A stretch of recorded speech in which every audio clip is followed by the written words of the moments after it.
Hello friends, कैसे हो आप सभी लोग। आई होप कि सभी बहुत अच्छे होंगे।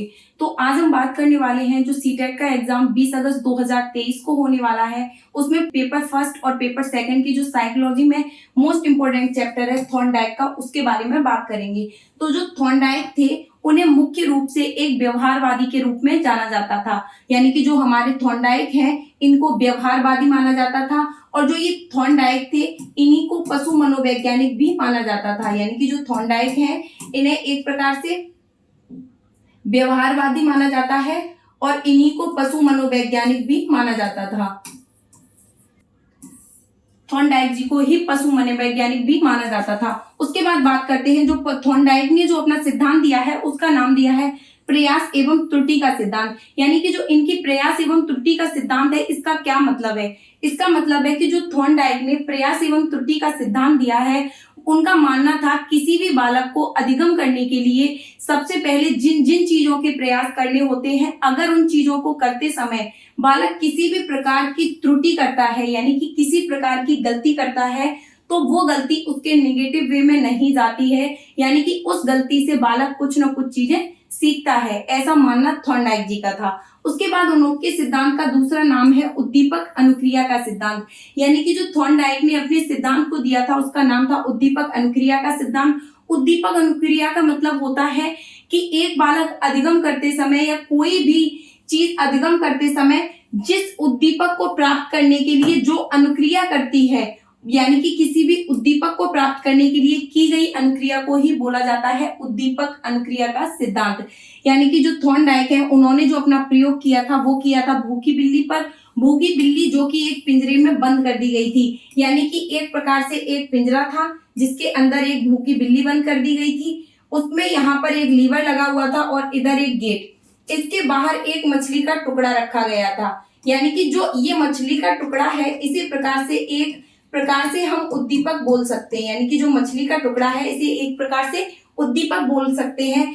अब मछली के टुकड़े को पाने के लिए जब ये बिल्ली उछल कूद करती है, यानी कि इसके अंदर उछल कूद करती है, तो अचानक से उसका पैर इस लीवर पर पड़ जाता है। लीवर पर जैसे ही उसका पैर पड़ता है ये दरवाजा खुल जाता है और मछली को वो प्राप्त कर लेती है। इसी प्रकार से जब इस क्रिया को वो बार बार दोहराती है तो उसको इस चीज की हैबिट में उसकी में शामिल हो जाता है और एक बार वह इस चीज को बहुत अच्छे से सीख लेती है कि उसे इस लीवर को दबाना है, उसके बाद ये गेट खुल जाएगा जिससे कि उसे मछली का टुकड़ा मिल जाएगा। यानी कि पिंजरे को खोलने के लिए किया गया प्रयास तो है अनुक्रिया और मछली का टुकड़ा है एक प्रकार से उद्दीपक, यानी किसी भी उद्दीपक को पाने के लिए की गई अनुक्रिया को द्वारा ही जो बालक है वो अच्छे से अधिगम कर पाता है, तो इसको बोला जाता है उद्दीपक अनुक्रिया का सिद्धांत। जो थॉर्नडाइक जी थे उन्होंने अधिगम में सीखने के जो मुख्य नियम दिए थे उनकी संख्या थी 3। तो थॉर्नडाइक ने जो 3 मुख्य नियम दिए थे वो कौन कौन से थे।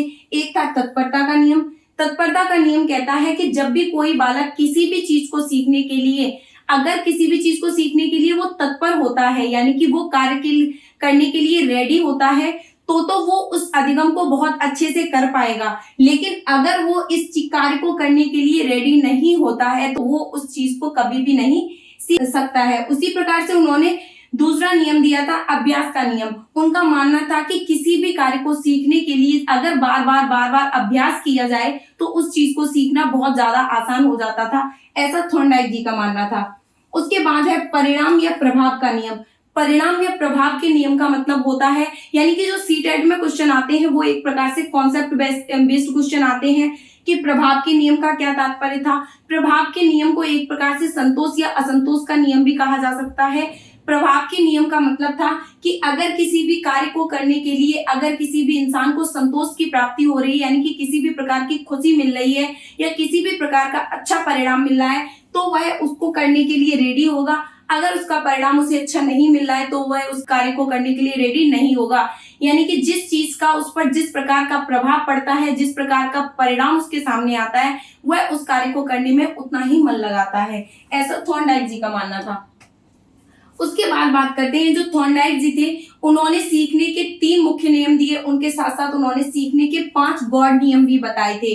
यानी कि जो 5 गौड़ नियम बताए थे उनमें क्या मानना था। उनका मानना था, एक उन्होंने गौड़ नियम बताया था बहु प्रतिक्रिया का नियम, दूसरा गौड़ नियम बताया था आंशिक प्रतिक्रिया का नियम, थर्ड बताया था सादृश्य अनुक्रिया का नियम, फोर्थ बताया था अनुवृत्ति या मनोवृत्ति का नियम। फिफ्थ बताया था साहचर्यात्मक स्थानांतरण का नियम। ये थॉर्नडाइक जी ने अपने सीखने के लिए यानी अधिगम को सीखने के लिए 5 गौड़ नियम बताए थे। तो ये थे हमारे सीटेट में पूछे जाने वाले थॉर्नडाइक जी जिन चीजों से थॉर्नडाइक के सिलेबस से जिस चीज के क्वेश्चन आते हैं उन सभी चैप्टरों के बारे में बात। तो इसी प्रकार से हमारी डिटेल में वीडियो देखने के लिए हमारे चैनल को अभी सब्सक्राइब कीजिए। थॉर्नडाइक के जितने भी क्वेश्चन हैं वो कॉन्सेप्ट बेस्ड आते हैं, तो इन सभी को बहुत अच्छे से समझने की कोशिश कीजिए। ज्यादा से ज्यादा PYQ लगाइए और डिटेल वीडियो देखने के लिए जो हमारे चैनल लवली एकेडमी पर सारी डिटेल में वीडियो पड़ी हुई है तो उन्हें जाकर अभी वॉच कीजिए। अभी के लिए फिलहाल इतना ही।